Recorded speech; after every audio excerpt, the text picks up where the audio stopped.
Once again, a grand welcome to all my dear students for today's English lecture. In the last lecture, we have gone through the lesson Big Data, Big Insights, and today we are going to see the poem, that is the fourth poem in our syllabus. The name of the poem is Have You Earned Your Tomorrow? The poem is very inspirational, it is suggestive, it is introspective, and uh, it gives an idea or it asks us a question. In the complete poem, the poet is continuously asking the questions and we are getting involved in it. The poem makes us think, and the base of the poem is that how we are living our life. Are we living just as it is?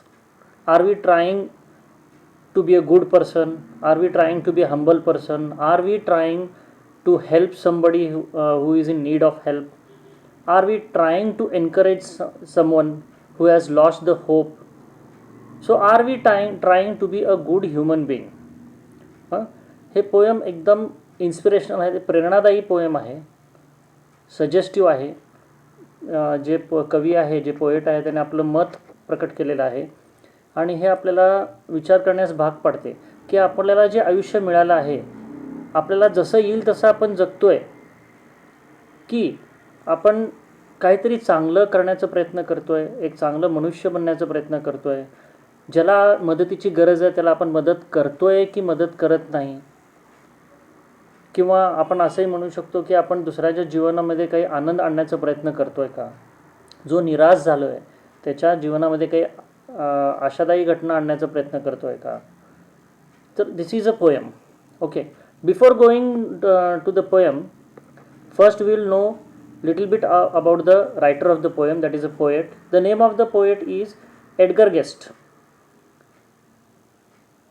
The poet Edgar Guest was born in England and was brought to United States when he was 10 years old. He began his writing career in 1895 at the age of 14. Born in England and brought to United States. इंग्लंडमध्ये जन्म झालेला आहे आणि त्याला नंतर ते shift झाले कुठं, तर युनायटेड स्टेट्समध्ये ते शिफ्ट झाले 10 वर्षाचे असताना. आणि कवीचं जे प्रवास आहे त्याने सुरू केलं ते त्याचे ॲट दी एज ऑफ 14, 14 वर्षाचा असताना. See how great the poet is. At the age of 14 he started writing the poem और began the career. Okay, he began his career, that is writing career. लेखनाचं काम जे केलं आहे ते 14 वर्षाचं असताना त्याने सुरू केलं आहे. Edgar Guest is known as the people's poet for his simple style and optimistic tone of writing. So his writings are very simple, it is optimistic, म्हणजे आशादायी. Guest, that is Edgar Guest, is an American writer of newspaper and magazine. About this poem now, this is an inspirational poem. Okay, these words you have to use whenever you are writing your appreciation. It is an inspirational poem, it is a suggestive poem.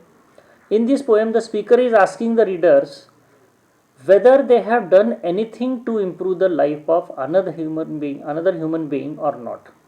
So what is the speaker in this poem? The speaker is asking, the writer is asking the readers, म्हणजे हे आपल्या सर्वांनाच हे प्रश्न आहे, that whether you are trying to improve the life of another human being or not. आपण दुसऱ्याच्या जीवनामध्ये काहीतरी चांगलं करण्याचा प्रयत्न करतोय की करत नाही. It is up to you whether you have a better future or not. पूर्ण हे पोएम याच्यावरचीच बेस आहे की आपल्याला उद्याचा दिवस कसा असेल, उद्याचा दिवस आपण बघणार आहोत की नाही होत, आपलं फ्युचर कसं असणार आहे. कारण आपल्याला सगळ्यांनाच माहिती आहे, all of us know that our future depends upon what we do in the present, how you behave in the present, what work you do in the present. For example, in the whatever work you are done before the examination, the results is shown in the when you write the paper, because you are doing the work before that, so you are getting the better results. So if you are behaving properly, if your behavior, that is your conduct is good, you are helping the other peoples, you are trying to bring happiness in the other peoples, you are making their life cheerful, then your future is going to be better. And this is the basic theme of the poem. Therefore one should consider one's action and deeds. Okay, carefully. Therefore, one should consider one's action and deeds carefully and plan accordingly for a better future. So the poet, the writer is saying that whenever you are behaving, whenever you are doing something, whenever you are responding, कोणाला तरी आपण काहीतरी उत्तर देताना किंवा काहीतरी काम करताना तर नेहमी विचार करून आपण करायला पाहिजे की आपण जे करतोय त्याच्यातून आपल्याला उद्याचा सुंदर दिवस बघायला मिळणार आहे की नाही. One should consider one's action and deeds.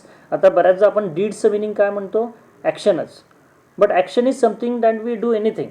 काही पण ॲक्शन करतो त्याला ॲक्शन म्हणू शकतो आपण, काही काम करतो त्याला ॲक्शन म्हणू शकतो. पण डीड्स म्हणजे काय, whenever you do something to achieve something, when you do something with some aim in your life or do something, that is called as an deeds. ते काम करताना काहीतरी ध्येय असतं आपल्यासमोर, त्याला डीड्स म्हणतो. So the writer is telling one should consider one's actions and deeds carefully and plan accordingly for a better future. Now let's go for the poem. As the title is very clear, you can see this. Okay, the name of the poem is Have You Earned Your Tomorrow?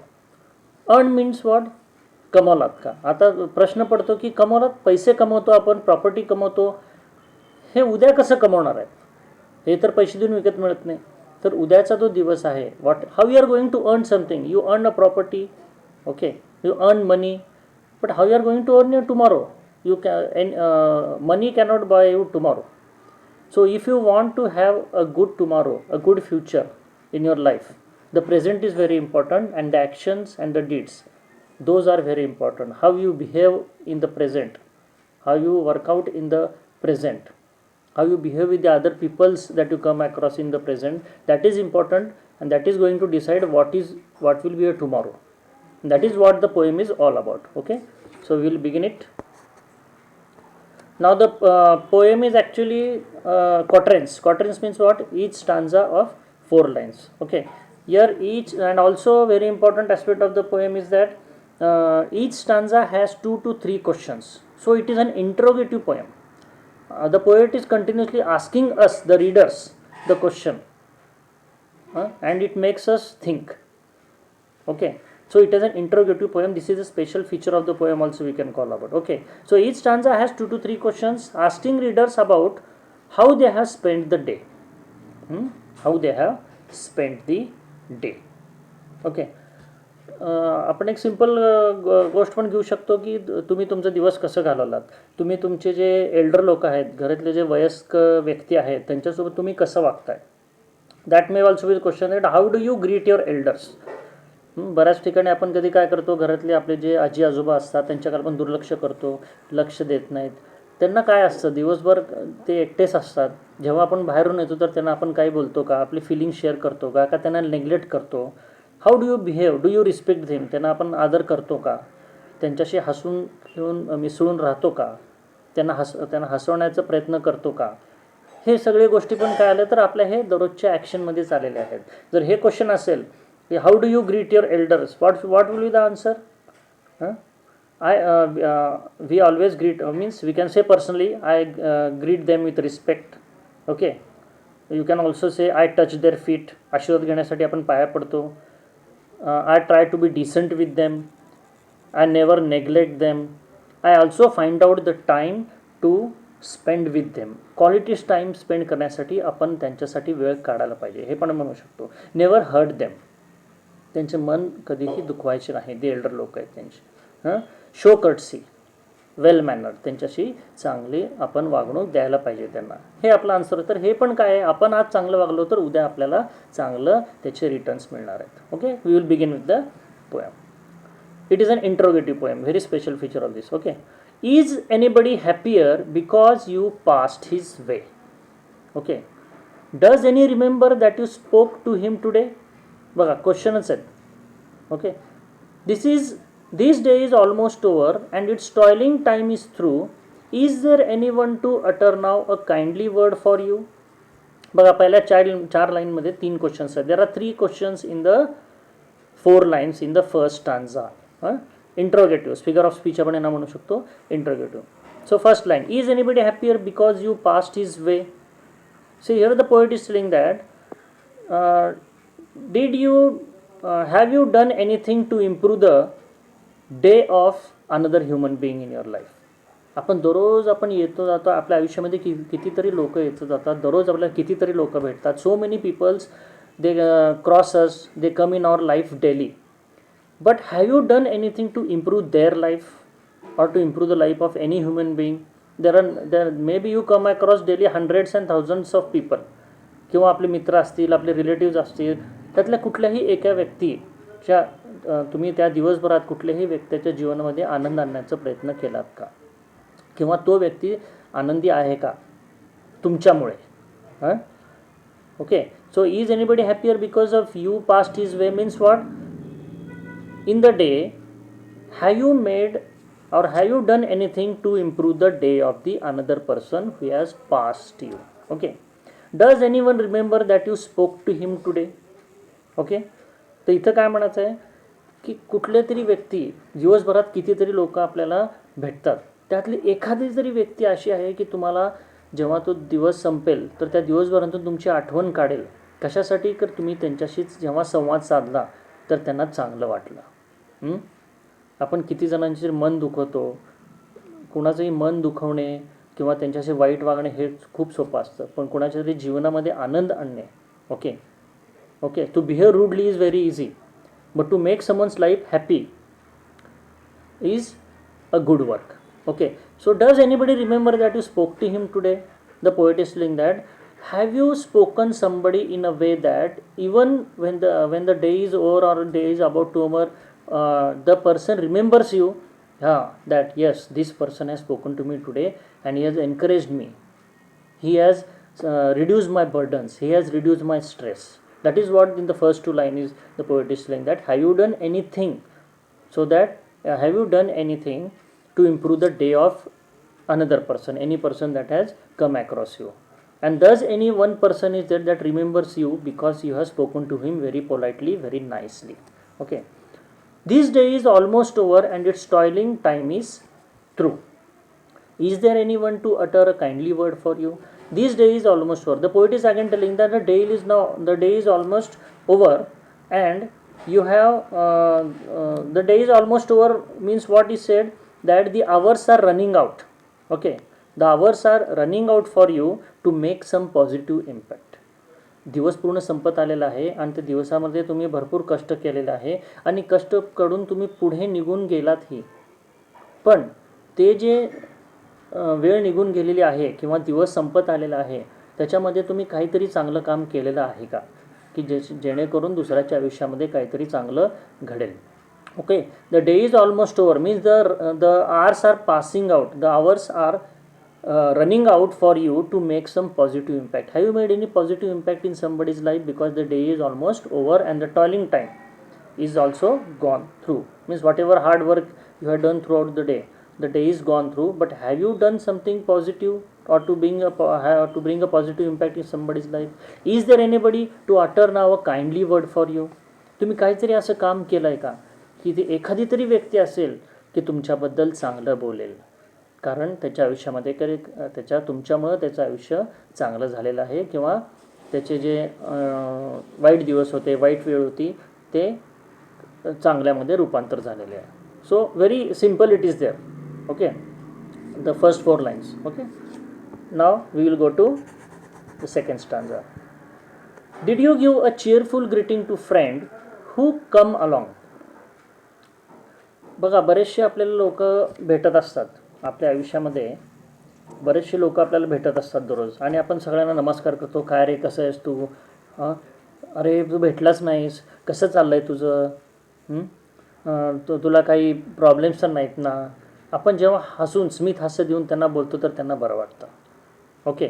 So it is given, did you greet cheerful greeting to a friend who come across? Okay.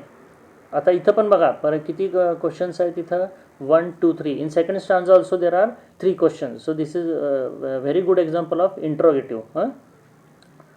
So did you give a cheerful greeting to a friend who come along? आता इथं तुमच्या दररोजच्या जीवनामध्ये कितीतरी लोक तुम्हाला भेटतात, कितीतरी मित्र परिवार तुम्हाला भेटतो, तर तुम्ही त्यांना हसून त्यांना ग्रीट केलाय का?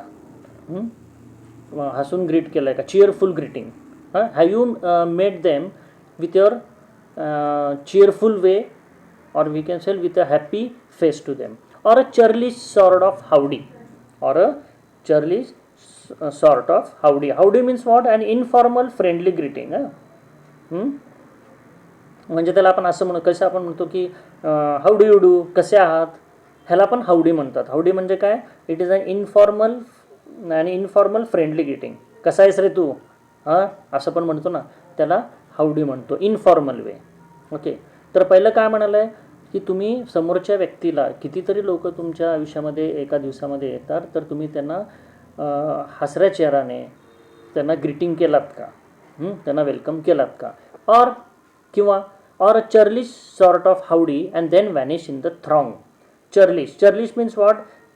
We call as rude behavior, ill mannered behavior. उद्धट म्हणतो आपण त्याला.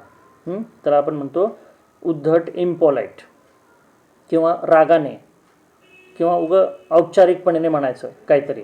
हां, okay, that is called as an churlish. So he is telling that have you greeted somebody in a cheerful way or a churlish sort, or you are just greeted just for an what we call formality. कुठून तरी दुरून त्याला बघितलं तर त्याचे आपण problem solve करण्यासाठी त्याला विचारपूस केली का, फक्त बघितलं की दुरूनच बघून हां नमस्कार म्हणून आपण करून निघून गेलोत, पट करून गर्दीमध्ये कुठंतरी गायब झालेलो आहात, त्याला म्हणतो आपण चर्लिश. चर्लिश म्हणजे काय? इन अ रूड वे और अ इल मॅनर्ड वे, उद्धटपणे किंवा औपचारिकपणे फक्त हां नमस्कार, ते भेटलं तर फक्त लांबूनच त्याला नमस्कार करायचं आणि गायब व्हायचं. कुठं? Throng means a crowd, a large number of crowd, गर्दीमध्ये कुठंतरी गायब व्हायचं. म्हणजे काय? समोरचं व्यक्ती जेव्हा भेटलं तर त्याला आपण व्यवस्थित त्याची विचारपूस करतो की त्याला उद्धटपणे किंवा रागारागाने त्याला कसं तरी उगच थोडक्यात आपण त्याला नमस्कार म्हणायचा आणि गर्दीमध्ये गायब व्हायचं. असं केलात का तुम्ही? म्हणजे चांगल्यापणाने ग्रीट केलात की अनौपचारिकपणे फक्त कसं सांगितलं, हां कसं आहे बाबा नमस्कार, आणि पट करून गर्दीत गायब झालात का? Where you selfish pure and simple as you rushed along the way. Where you selfish pure and simple as you rushed along the way. आता काय म्हणलं? वेर यू सेल्फिश प्युअर म्हणजे काय? स्वार्थीपणाने. आणि कुठलं ते काय म्हणालं की where you selfish pure and simple as you rushed along the way. ते काय याच्या पहिल्या लाईनमध्ये काय म्हणालेलं आहे की समोरच्या व्यक्ती जेव्हा भेटला तर तुम्ही त्याने काय केलं? चर्लिश सॉर्ट ऑफ, रागारागाने किंवा घाई गडबडीने किंवा उद्धटपणे फक्त कसं तरी थोडंसं हां नमस्कार केलं आणि गर्दीमध्ये गायब झालात. तर तेव्हा तुम्ही वेर यू सेल्फिश प्युअर म्हणजे काय? तेव्हा तुम्ही स्वार्थीपणाने तुम्ही त्यांना फक्त नमस्कार केलात. आणि simple, selfish pure and simple पण म्हणलं आहे. तर सिम्पल म्हणजे काय? साधेपणाने, म्हणजे उगच साधेपणाने हां ठीक आहे कशात निघायचं, थोडक्यात बोलून काय करायचं. तेव्हा तुम्ही काय असता? स्वार्थी. तुम्हाला कुठेतरी जायचं असतं किंवा तुम्हाला त्या व्यक्तीला टाळायचं असतं, तेव्हा आपण काय करतो? You are pure selfish. म्हणजे काय? तुम्ही पूर्ण स्वार्थी आहात आणि साधेपणाने आपलं कसं तरी औपचारिकपणाने त्याला कशात म्हणायचं, हां म्हणायचं आणि घाई गडबडी गर्दीमध्ये निघून जायचं.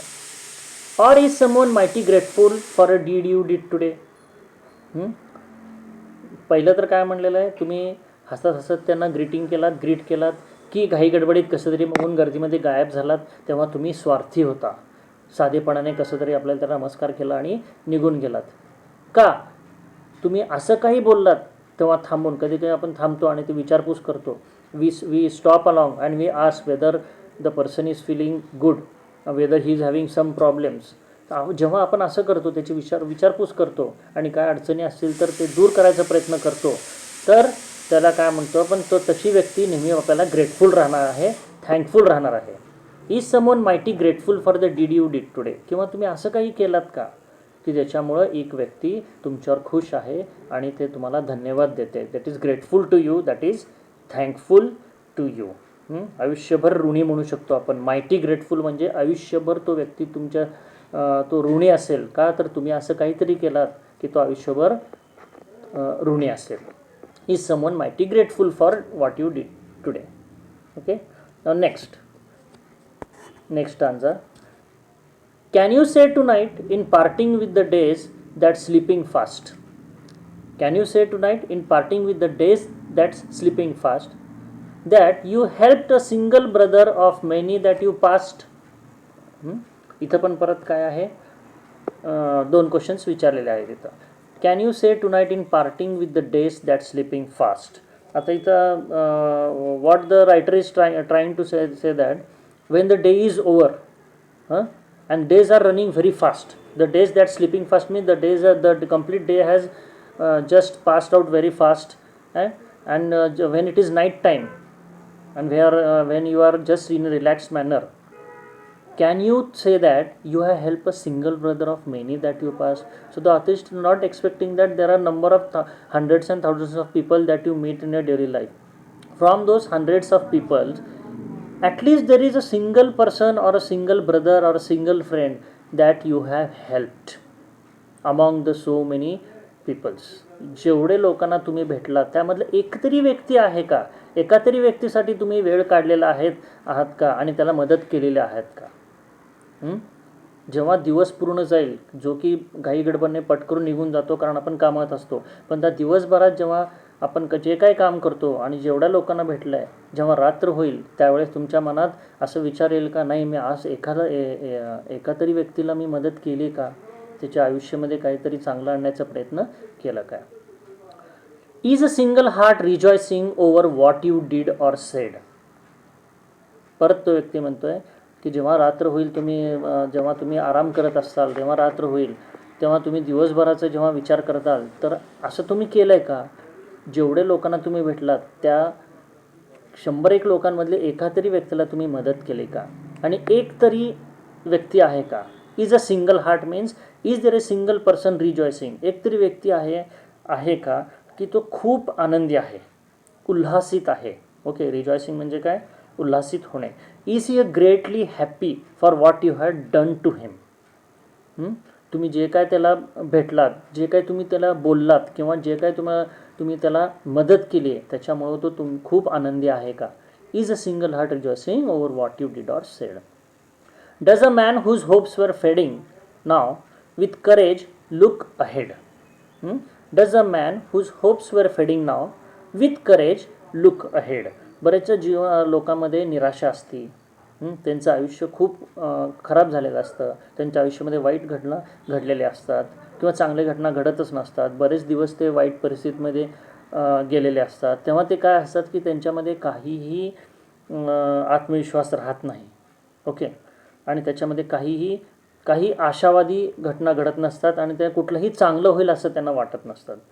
तर तसल्या माणसाच्या जीवनामध्ये तुम्ही काही चांगलं आणण्याचा प्रयत्न केलात का?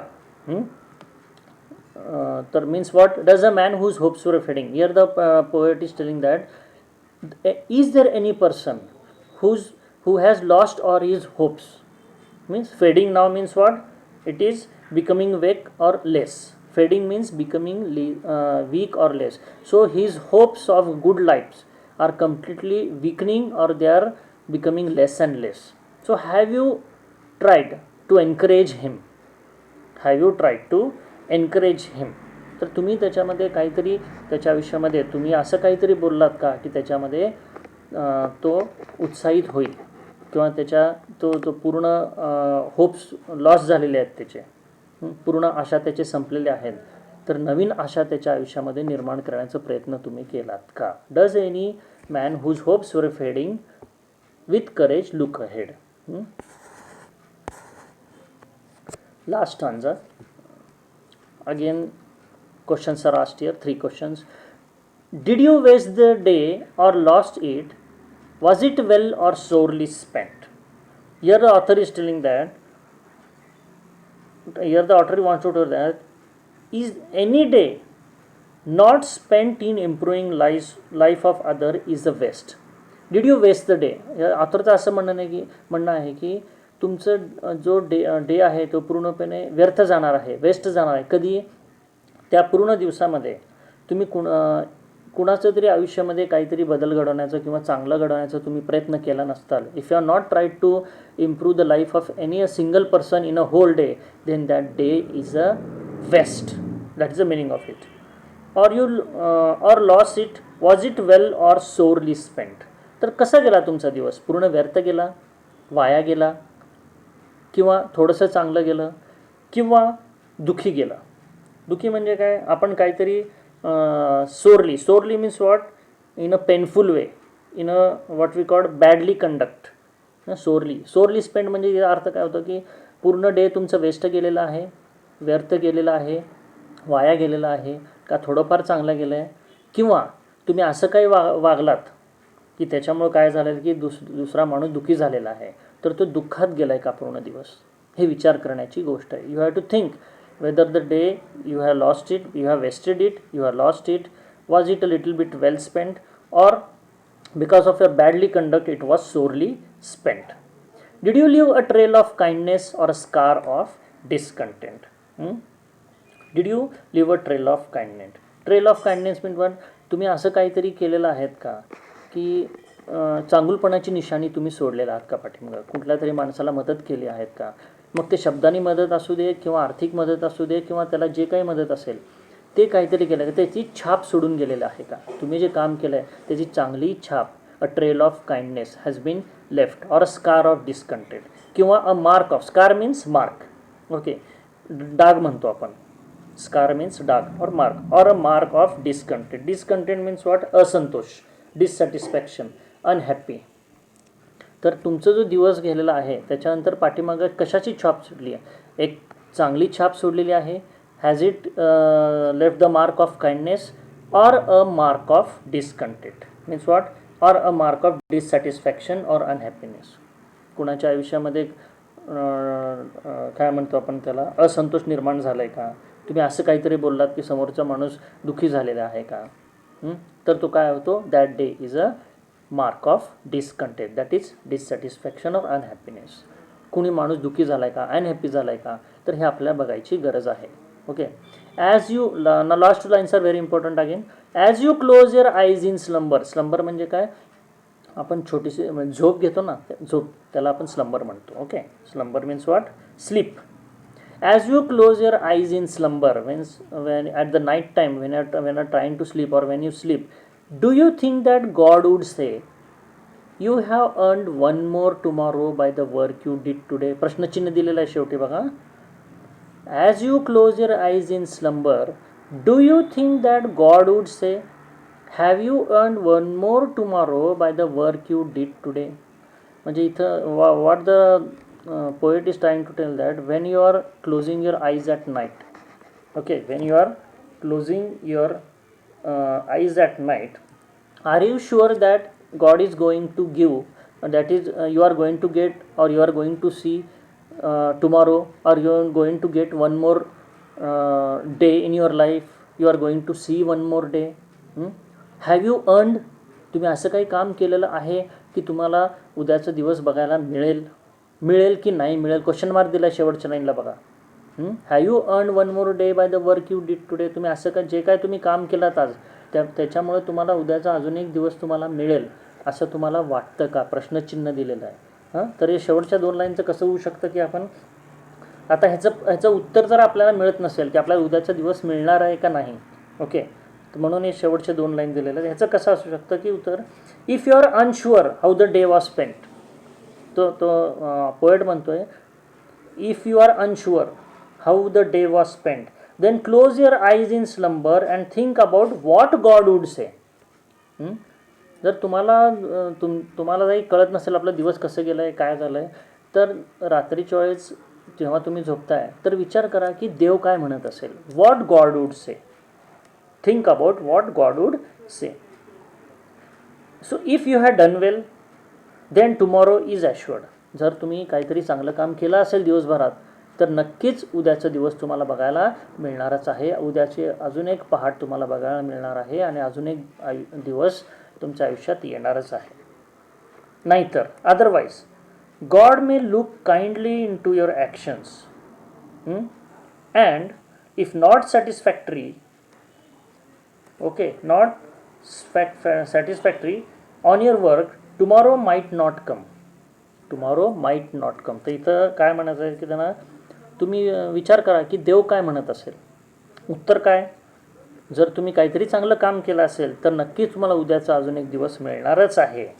पण जर तिथं प्रश्नचिन्ह आहे, मी काय केलं आहे की नाही केलं आहे, तर देव तुम्ही जे काही केलेलं आहे दिवसभरात त्याच्यावर नजर ठेवून असणार आहे, त्याच्याकडे लक्ष असणार आहे की तुम्ही काय काय केलात आणि जर त्याच्यापासून जर तो खुश नसेल किंवा सॅटिस्फॅक्टरी नसेल तर उद्याचा दिवस येईल किंवा नाही, काहीही सांगता येत नाही. It depends. So last two lines explanation is very simple. If you have done well, then tomorrow is assured. It is sure that you are going to see the tomorrow. Otherwise, what will happen? God will look into your action and deeds. And if the God is satisfactory upon your actions and deeds, then tomorrow, if the God is not satisfactory, if the God is not satisfactory or is not having satisfaction or an action and deeds, then tomorrow might come or it may not. Okay, so very nice poem, inspirational poem, suggestive poem, that in our life, in our daily life, in a whole day we are doing our daily activities, but we should always try to be a good person. We should show humanity.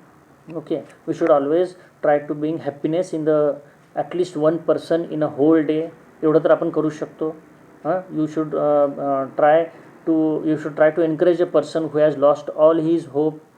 You should also try to help the person. We can also encourage the person by using some good words also. प्रेरणा देऊ शकतो आपण, inspiration देऊ शकतो. We can also help them just by bringing the positivity in their mind. दुर्लक्ष करायचं नाही, म्हणजे काय, चर्लिश सॉर्ट ऑफ हावडी कधी करायचं नाही. म्हणजे आपण समोर मित्र येताना आपण कुठंतरी तोंड फिरून तरी निघून जायचं, किंवा घाई गडबडी दाखवून आणि पटकरून गर्दीमध्ये गायब व्हायचं, असं करायचं नाही. ओके, स्वार्थीपणाने वागायचं नाही, सेल्फिश प्युअर कधी व्हायचं नाही. Okay, so these are the things. Always use kindly words. माणूस जेव्हा निराश असतो तेव्हा आपण जेव्हा छोटेसे 2 शब्द जरी चांगले वापरले, काय काळजी करू नको, मी आहे, काय लागलं तर मला सांग, हे पण समोरच्या माणसाला खूप मोठं आधार असतं. हे आपण असं लक्षात ठेवायचं.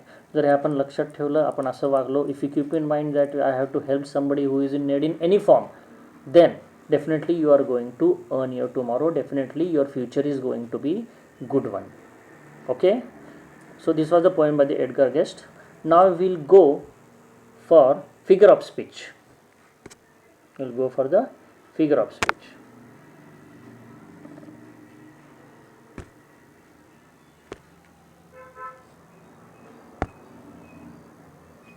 Definitely I am going to post the figure of speech also and question answers of this poem. I am going to post this on our group. At that time you can download and you can read it. And I always give one suggestion that to all my dear students, that whenever we teach you, at the same time if you go to the question and answers and figure of speech and appreciation, that will be easy for you to remember.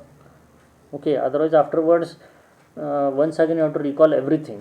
So it is better that you give some time for languages also or other subjects also. Okay, we'll go for figure of speech of the poem Have You Earned Your Tomorrow. The first is, a very common figure of speech in this poem is what? Interrogation. Interrogation means whenever a question is asked for emphasis, महत्व निर्माण करण्यासाठी जेव्हा question विचारलं जातं, importance create करण्यासाठी आपलं स्वतः reader आपण इन्वॉल्ड होतो, कारण इथे क्वेश्चन आपल्यालाच विचारले गेले त्या पोएममध्ये. So interrogation is a common figure of speech in this poem. Okay, is anybody happier because you passed his way. Again a question is asked for emphasis. हे असं एक्सप्लेनेशन मग आपल्याला द्यावं लागतं. Children always remember that you always write explanation whether they have asked or not. Okay, it is good habit. And whenever the figure of speech is there, don't try to give 2 answers if 1 is expected. मग त्याच्यामध्ये जर एक चुकीचं निघालं तर तुमचे marks cut होतात. Be confident and write what you think is the right one. Okay, is anybody happier because you passed is way, question mark is there, so it is an interrogation. Again alliteration, the sound of letter of H is repeated. The sound of the letter H is repeated. बरोबर आहे. Is anybody happier because you passed his way. H आणि H, happier आणि his मध्ये H repeat झालंय. Does anybody remember that you spoke to him today. Again a question is asked for emphasis. Alliteration, the sound of the letter T is repeated. Then the day is almost over and its toiling time is through. Okay, toiling time म्हणजे काय आहे? Toiling time means the time you spend in hard physical work, जे तुम्ही दिवसभरात कष्ट करता, शारीरिक कष्ट करतात, त्याला टॉयलिंग टाईम म्हणतो. Again very simple figure of speech. The sound of the letter T is repeated. Toiling आणि टाईममध्ये टी रिपीट झालेला आहे. Is there anyone to utter now a kindly word for you? Interrogation. Again a question is asked for emphasis. Inversion, the word order is change. Is there anyone to utter now a kindly word for you? Is there anyone to utter a kind, okay, is there anyone to utter a kindly word for you? Now नंतर यायला पाहिजे. Is there anyone to utter a kindly word for you now? Then again, did you give a cheerful greeting to a friend who came along? Interrogation. Again a question is asked for emphasis. Alliteration, the sound of the letter G is repeated. Whenever the figure of speech are asked, always remember that first try to find out whether it is alliteration, repetition, okay, then you go for other figure of speech. But spelling should be correct of interrogation, alliteration. If you miss out one letter also, we cut out the marks. Again 6-1, or a churlish sort of howdy and then vanish in the throng. Throng म्हणजे crowd, गर्दी. Okay, churlish म्हणजे काय आहे? In a rude way. Okay, howdy means what? Informal way, and informal friendly greeting. तर आपण उद्धटपणाने कोणाला greet करतो का, असं ते प्रश्न होतं. Okay, so here the figure of speech is again interrogation. A question is asked for emphasis. Were you selfish, pure and simple as you rushed along the way? Were you selfish, pure and simple as you rush along the way? Alliteration, the sound of the letter S and W are repeated. Then again oxymoron किंवा तुम्ही अँटिथेसिस पण लिहू शकता. Selfish, pure. सेल्फिशपणा आणि pure कसं होऊ शकतो? एक माणूस प्युअर कसा असू शकतो? सेल्फिश असून होऊ शकत नाही ना. सेल्फिश, प्युअर हे दोन्ही अपोजिट वर्ड होऊ शकतात. मिनिंग हे चेंज होतं. तर oxymoron, selfish, pure opposite words are placed together. Selfish माणूस कधी प्युअर होऊ शकत नाही. जसं हृदय सेल्फिश आहे, तो प्युअर पवित्र होऊ शकत नाही. So it is an oxymoron because opposite words are placed together. आता यामध्ये पॅराडॉक्स पण आहे. Okay, paradox means what? Whenever something is what illogical, senseless or absurd, it is called as an paradox. म्हणजे जेव्हा आपण वाचतो तर हे असं होऊ शकत नाही, आपल्याला माहीत आहे, पण नंतर आपण थोडंसं विचार केलं तर it is right we can say. पण असं जनरली जर वाटलं तर हे सेंटेन्स मिनिंगलेस आहे वाटतं आपल्याला, पण ॲक्च्युली हे मिनिंगलेस नसतं. But when we read it, it seems that this is a meaningless sentence. आता याचं एक्सप्लेनेशन देतो मी. Where you selfish, pure and simple as you rushed along. Where you what we call were you selfish, pure and simple as you rushed along. And the reason for your what we call is then given is paradox. What is a paradox? When something is absurd, meaningless. Okay, something is absurd, meaningless, illogical. Okay, that is called as an paradox. So where you selfish, pure and simple. आता simple पण म्हणलं आहे आणि selfish, pure म्हणलं आहे. तर selfish, pure means what? स्वार्थीपणाने. Simple means साधेपणाने. पण याचं असं बघितलं तर असं कसं होऊ शकतो? सेल्फिश पण आहे आणि साधं पण आहे, असं कसं होऊ शकतो? तर इथं ॲक्च्युली मिनिंग कसं आहे की तुम्ही स्वार्थी आहात आणि म्हणून साधेपणाने त्यांना कसं तरी ग्रीटिंग करतात आणि तुम्ही गर्दीमध्ये गायब होऊन जाता. पण जेव्हा आपण पूर्ण डीप मिनिंग येतो तर याचं करेक्ट निघतं. पण वाचल्यानंतर काय वाटतं? How can a selfish, pure person be a simple? होऊ शकत नाही असं वाटतं आपलं. म्हणून ते पॅराडॉक्स आहे. So it is a meaningless. Selfish, pure and simple, the expression seems to be meaningless. Okay. Or is someone mighty grateful for a deed you did today? D आणि D रिपीट झालं. Deed आणि डीडमध्ये, त्यामुळे ते alliteration आहे. The sound of the letter D is repeated. Letter D म्हणत जाऊ नका, the sound of the letter D म्हणायचं. Interrogation, a question is asked for emphasis. Okay.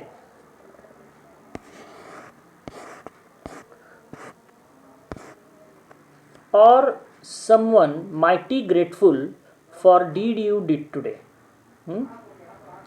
Someone mighty grateful for the deed you did today. आयुष्यभर ऋणी. Mighty grateful म्हणजे काय? आयुष्यभर ऋणी.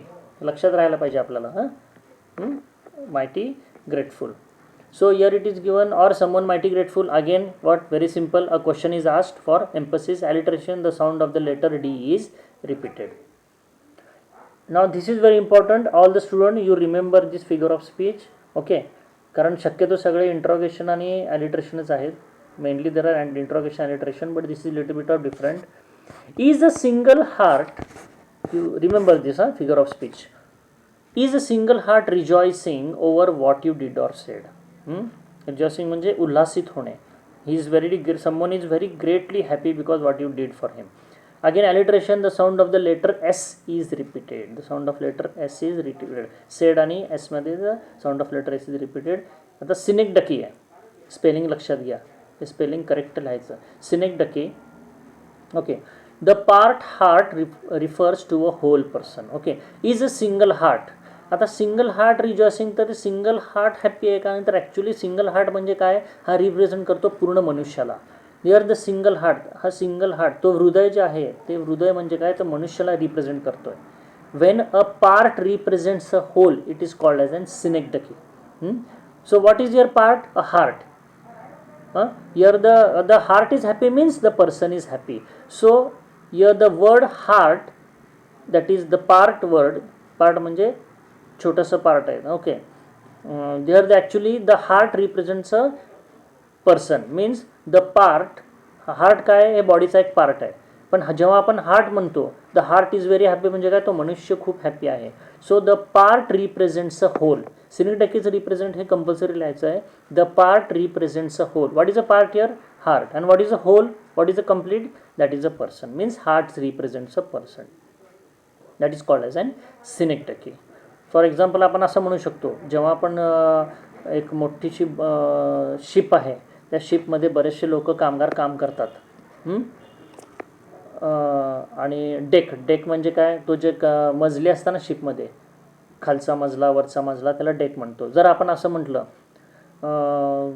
All the hands on the deck. All the hands म्हणजे काय? A part of a body आहे. All the hands on the deck म्हणजे काय?